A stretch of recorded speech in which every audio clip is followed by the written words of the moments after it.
tú antes dijiste que el occidente disfarza de no ver lo que pasa en Ucrania. El problema es que de verdad hay una falta de informaciones. La gente no sabe de esta casa la bruja, como la llamaste tú, y solo podemos ver los comunicados del SBU, que de hecho está persiguiendo más y más civiles, llamándole espiones o agentes del FSB. Esto se pasa cada día, hay muchos casos. Y así que yo te pregunto, ¿qué sabemos de los presos políticos en Ucrania? ¿Cuántos son? ¿O hay algunos datos? ¿Tienes conocimiento de algunos datos? ¿Cuántos son? Si son torturados, qué violaciones pasan. Claro, no hay datos estadísticos precisos porque toda la información de Ucrania es confusa. Sucede también que como todos los medios de comunicación, los teléfonos, todo está escuchado, todo está permeado por todo tipo de servicios de inteligencia. La gente que sale de Ucrania prefiere públicamente no decir muchos nombres. Muchos que salieron de Ucrania a Rusia prefieren que no se sepa en el mundo públicamente de que están en Rusia, porque en Rusia hay millones de ucranianos que se escaparon de la guerra.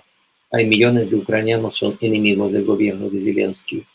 Pero si la inteligencia ucraniana se entera que estas personas están en Rusia, empezará a chantajear y a perseguir a sus familiares, porque muchos tienen padres, hijos, hermanos, familiares y amigos en Ucrania. Por eso muchos de Rusia prefieren no llamar a sus amigos y familiares porque saben que los teléfonos están intervenidos.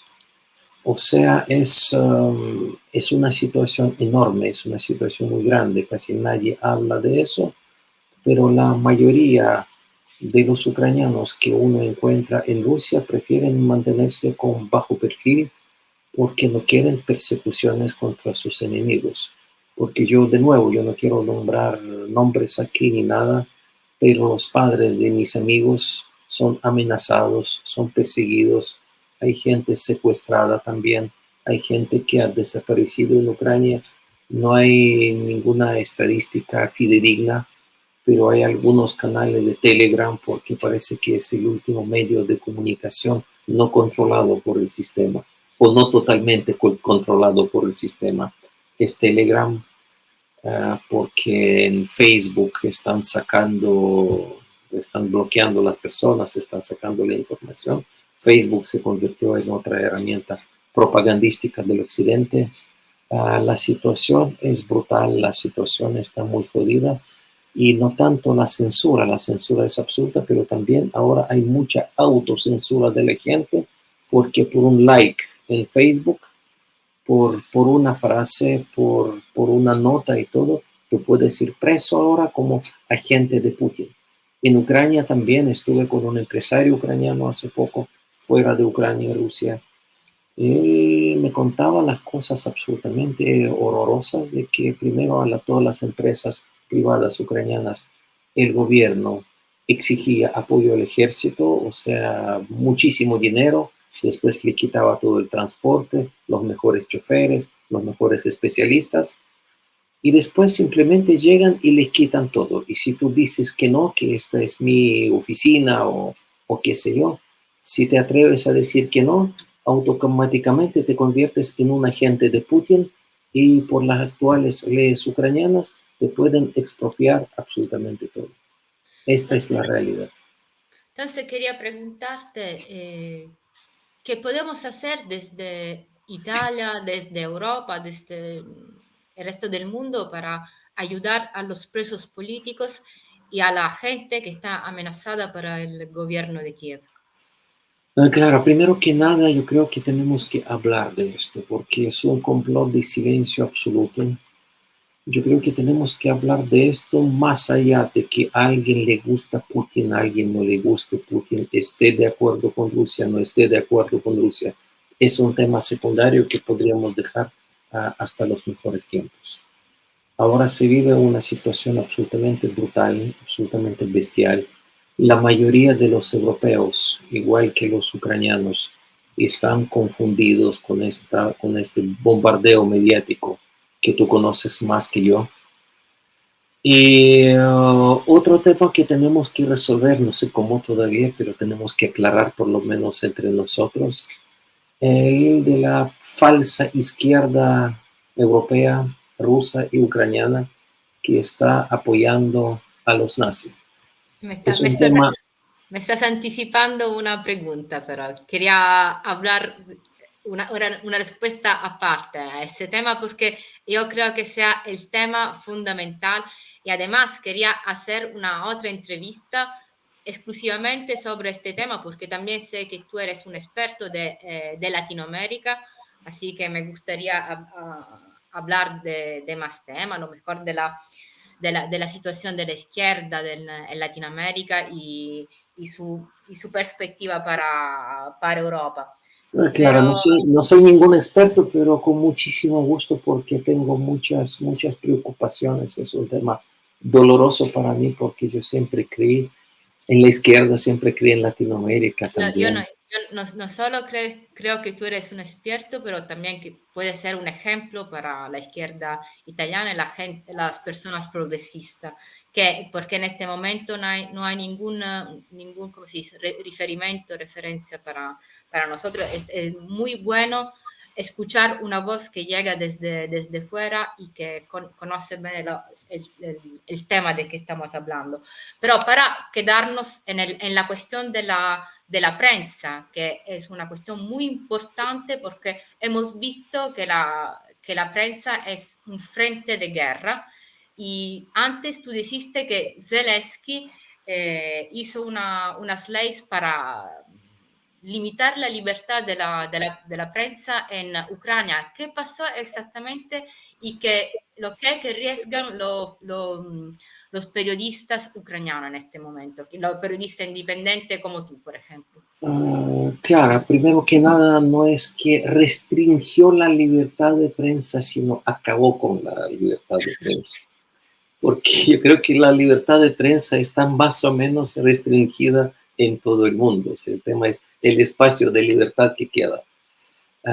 En Ucrania, más o menos un año antes de la guerra, lo que también es un indicador que las decisiones de la guerra ya estaban tomadas, toda la prensa ucraniana empezó a funcionar en el formato de un país en guerra, o sea, acabando con el enemigo.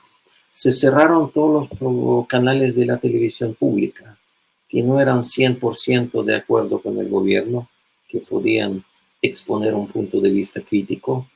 Se cerró y censuró absolutamente toda la prensa, todas las radios, o sea, una cosa de nivel de la dictadura de Pinochet en Chile, o sea, no estoy exagerando, con toda la cosa formal democrática. Lo triste fue que sí en Chile, con el cierre de libertades de prensa después del golpe militar del 73, hubo mucha solidaridad entre los colegas y ayuda mutua. En Ucrania, lamentablemente, no hubo tanta solidaridad porque también muchas cosas éticas de los periodistas han cambiado. Muchos colegas celebraban de que miles de otros periodistas de canales de la competencia quedaron sin trabajo. Es una historia muy fea, no voy a contar todos los detalles, pero el hecho que la prensa no estaba restringida, estaba eliminada cualquier palabra, cualquier mirada que cuestionaba al gobierno de Zelensky políticamente. O sea, se podía hablar de la corrupción, se podía hablar de muchas cosas secundarias, pero de los temas políticos, de los temas del control de Ucrania por la CIA, no se podía hablar de las maravillosas organizaciones internacionales de beneficencia, como Monsanto, por ejemplo, que entró a Ucrania. Tampoco se podía hablar, o sea, de eso te cortaban el aire, e incluso por las leyes de la televisión ucraniana, antes de cierre de los canales, estaba prohibido opinar bien de la Unión Soviética. Entonces, analizando cualquier hecho histórico, si tú decías que en Ucrania algo, en la época soviética, en Ucrania algo se hizo bien o correctamente, automáticamente infringías una ley y te multaban a ti y multaban tu canal de televisión. Eso fue muy, muy absurdo, muy surrealista, muy chistoso. Me acuerdo que en Kiev nos reíamos mucho con los amigos de eso, pero era absolutamente brutal. Porque Ucrania, si alguien conoce un poquito de historia ucraniana, es el producto de la Unión Soviética. Ucrania no existió antes de la Unión Soviética, fue creada por la decisión de Vladimir Ilich Lenin y logró su máxima prosperidad, su desarrollo humano, científico, cultural, su máxima identidad cultural también, gracias al gobierno soviético. Y ahora esta Ucrania prohíbe el periodo soviético y cuenta a nuevas generaciones que perseguían el idioma ucraniano, que prohibían a los ucranianos hablar ucraniano. Yo me acuerdo que cuando yo estudiaba en la escuela uh, en Kiev, en grandes ciudades, la mayoría teníamos idioma natal ruso. Pero nos obligaban, los malvados comunistas nos obligaban a estudiar ucraniano. Y estaba bien hecho, éramos bilingües y biculturales, todo además son culturas muy cercanas. Así que ahora para la persona como yo es impensable entrar a Ucrania, sería un acto suicida. Yo no soy alguien relevante, importante, pero tengo muchos amigos, colegas que significan para la prensa ucraniana y postsoviética mucho más que uno, y ninguno de ellos puede estar ahí, y los otros que escribían los posts en Facebook criticando al gobierno fueron tomados presos. Muchos de ellos fueron vistos como trofeos de guerra y los cambiaron por los prisioneros ucranianos. Se los veían como prisioneros militares del ejército ruso, los periodistas que criticaban Sí, al gobierno de Zelensky. porque yo vi que la propaganda de guerra, o sea, hacer una información diferente, alternativa a la línea del gobierno de Zelensky, es considerado como si fuera un crimen de guerra. Crimen de guerra, traición de la patria, colaboración con el enemigo, lo que quieres. Y además por las nuevas leyes ucranianas, por eso te pueden expropiar todos tus bienes, todas tus cuentas, tus casas, tus autos, todo lo que tienes. Te pueden dejar en la cárcel, o si no te dejan en la cárcel, te dejan en la calle. Sí, antes hablaste que los colegas ucranianos no protestaron en contra de esta ley que acabaron con la libertad de prensa. Y no solo esto, sino que también el modelo ucraniano fue exportado en Europa, porque el primer acto que hizo la Ursula von der Leyen después del 24 de febrero fue el de oscurar Sputnik y RT, los medios internacionales de Rusia. ¿Tú crees que Europa se está ucranizando? Absolutamente, absolutamente. Si los nacionalistas ucranianos tenían un lema, una consigna muy estúpido, creo que Ucrania es Europa. Es para la gente analfabeta, porque es suficiente ver el mapa para ver dónde queda Ucrania. Pero ahora lamentablemente Europa se convierte en Ucrania. Y eso es trágico para los pueblos de Europa más que nada, porque se tomó una decisión para como se tomó la decisión de sacrificar al pueblo ucraniano, también se sacrificarán los pueblos de Europa, porque cuando se agotan los hombres ucranianos en esta carnicería, después tocará a los romanos, moldavanos, polacos, qué sé yo, y después tocará al resto de europeos. Así que yo no quiero hacer llamados violentistas, anticonstitucionales ni nada, pero yo creo que el asunto de los pueblos de Europa, rebelarse de preferencia pacíficamente contra un poder que sacrifica ahora a los pueblos enteros. Yo creo Pero que por, eso.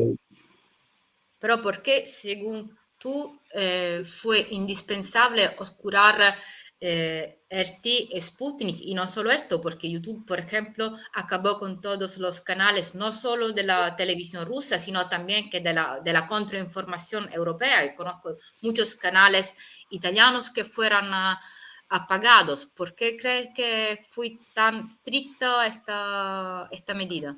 Claro, yo pienso que el proyecto del capitalismo mundial consiste en la idiotización, en la lumpinización de la población del planeta. O sea, no solo los de abajo, sino los de arriba también, porque lumpinización, idiotización cultural, o sea, acultural, no sé cómo definirlo, nos toca a todos nosotros, junto con la caída del nivel de educación y todo. Porque solo a la gente idiotizada se puede manejar como se manejaba. Por eso ahora oficialmente está prohibido pensar. Por eso es tan importante evitar cualquier debate de fondo en los medios, porque en el mundo de antes, con la democracia burguesa de antes, por lo menos podía, cuando existía la izquierda todavía, alguien de izquierda se sentaba frente de alguien de derecha y podían hablar de diferentes proyectos de la sociedad humana, cada uno con sus argumentos, cada uno desde su conocimiento de historia. Y era importante para la sociedad porque los ciudadanos podían pensar junto con ellos. Ahora lo que se está haciendo es evitar que los ciudadanos piensen. Por eso nos están atemorizando, primero bombardeando con diferentes estímulos fuertes, generando el miedo al migrante, el miedo al diferente, el miedo a los rusos, el miedo a la pandemia, o el tema de la pandemia podemos hablar mucho aparte también. Hay algo raro en esto. Y sucede una cosa muy rara, que después de este construido cuento del feminismo que penetró tanto todo el mundo, desde Europa Occidental hasta Latinoamérica, que en muchos casos poco tiene que ver con feminismo, con la defensa real de los derechos de la mujer, porque nos desvía lo secundario. Hay más problemas psicológicos, hay más problemas familiares, hay más problemas personales. Con el cuento de LGBT, el discurso occidental habla del discurso ruso, por ejemplo, dice que Rusia tiene política homofóbica y todo, que persiguen a los gays y todo. Yo, tratando de analizar mucho este tema últimamente, veo como casi al revés, que la política LGBT institucionalizada, exagerada, caricaturizada, al final ahora va a generar más odio, más división y más intolerancia que antes, porque todo está hecho para irritar al ciudadano común, al ciudadano conservador.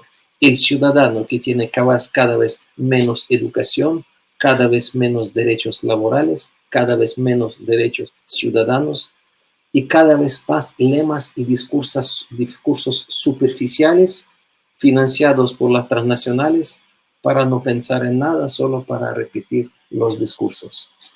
A cambio, la sociedad rusa sigue siendo bastante sana en este sentido.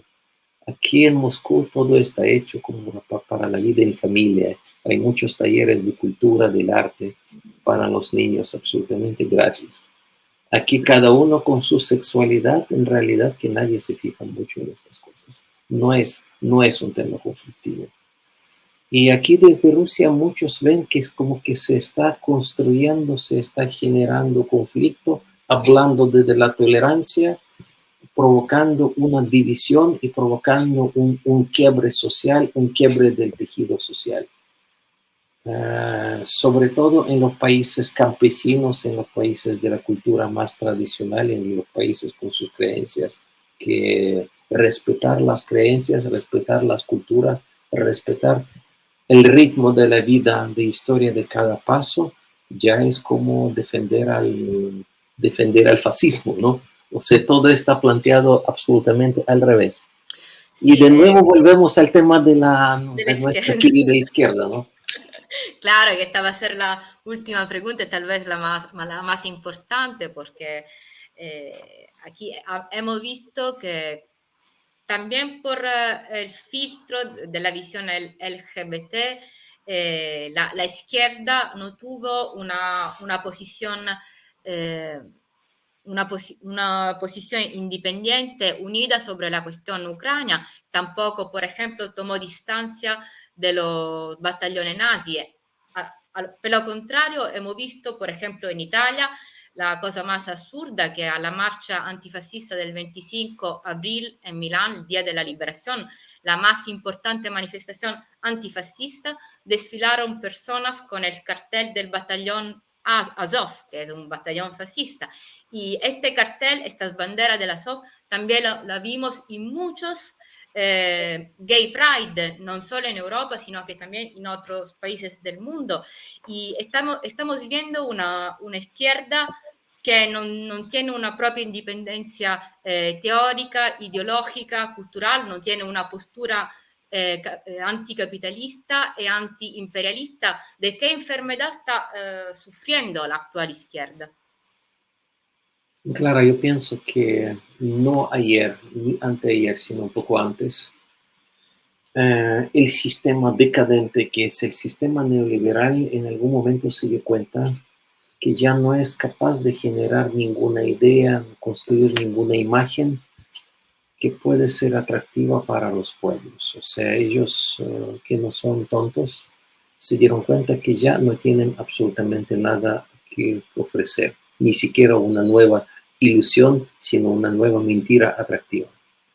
¿Qué hicieron? Lo que saben hacer muy bien, robaron las ideas ajenas, tomaron muchas ideas de la izquierda, las ideas de ecología, de la antidiscriminación, de antirracismo, de lucha por los derechos de la mujer, de las minorías sexuales, de los pueblos indígenas. O sea, tomaron todas estas causas que siempre han sido de izquierda y siempre han sido necesarias. Pero todas estas causas tienen sentido solo dentro de la lucha anticapitalista, entendiendo que solo cambiando la sociedad, el modelo social, se puede resolver todos estos temas de la discriminación. ¿Qué hizo el sistema? Empezó a financiar ONG, todas estas luchas, las corporaciones transnacionales que destruyen el planeta, financian las organizaciones ecologistas. Los que dicen ser de izquierda y antifascistas tienen sus financiamientos de otras organizaciones y apoyan a Azov y el gobierno ucraniano, que luchan contra el enemigo de la humanidad, que para ellos es Putin, o la cultura rusa, o Pushkin, o confunden Pushkin con Putin, porque ya les falta la educación un poquito. Y vimos esta situación no tan graciosa, sino dramática, porque la caída de la cultura, la caída general de la educación no permite a la gente ver que son manipulados. Con la izquierda, yo creo que hay izquierda de verdad, sí, pero esta pequeña izquierda es censurada por todas partes, es perseguida por todos.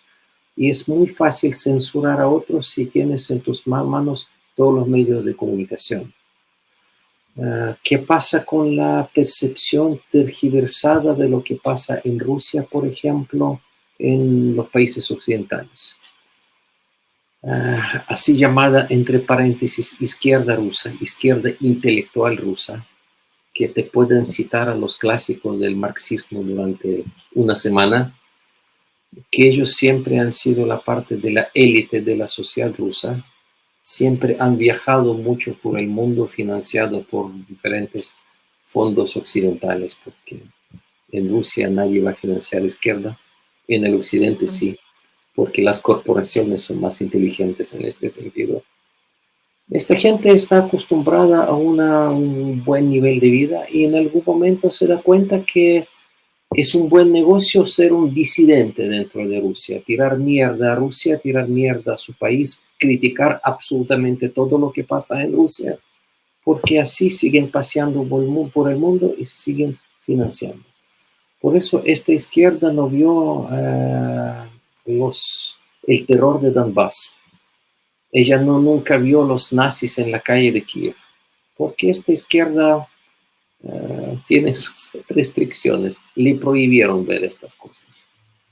Pero si hay algún perseguido político en Rusia, si hay un preso político y todo esto, ya es un escándalo mundial y todo. Los niños en Donbass asesinados por misiles ucranianos nunca les importaba. Esta izquierda ahora masivamente migró de Rusia a Europa y los Estados Unidos, porque ahí tienen organizaciones que lo van a sostener. Y esta izquierda, entre paréntesis, porque, entre comillas, perdón, porque con izquierda no tienen absolutamente nada, ellos hablan de la dictadura fascista de Putin en Europa, sin tener idea qué significa una dictadura fascista. Ellos mismos hablan en nombre de la izquierda, de los obreros, del pueblo ruso, aunque desprecian profundamente este pueblo. Yo te cuento eso porque conozco a algunos de ellos y lamentablemente fui muy ingenuo. Y la verdadera izquierda rusa, los mineros de Donetsk, por ejemplo, los obreros, la gente humilde, la gente que conozco aquí, que vive de un sueldo en Rusia, ellos no tienen dinero para viajar por Europa y reunirse con Noam Chomsky o con líderes de la izquierda mundial para venderle o regalarle su cuento. Estas personas no salen de Rusia, además no hablan inglés, no tienen contactos internacionales de este nivel. Así que yo creo que estas personas que dicen ser de izquierda realmente hacen muchísimo daño a la izquierda. Yo creo que si ellos dicen que el estalinismo hizo más daño a la izquierda que cualquiera, yo creo que ellos hacen mucho más daño que el estalinismo a la izquierda mundial. Y si este es un problema, también hay que analizar, hay que denunciar esto, hay que explicar esto a los compañeros en Latinoamérica, sobre todo en Europa, todo. Hay mucha gente honesta, hay mucha gente buena que está confundida, porque hay mucha gente que todavía cree en la izquierda. Y tenemos actores profesionales de la izquierda que cumplen este rol financiado por el enemigo. Sí.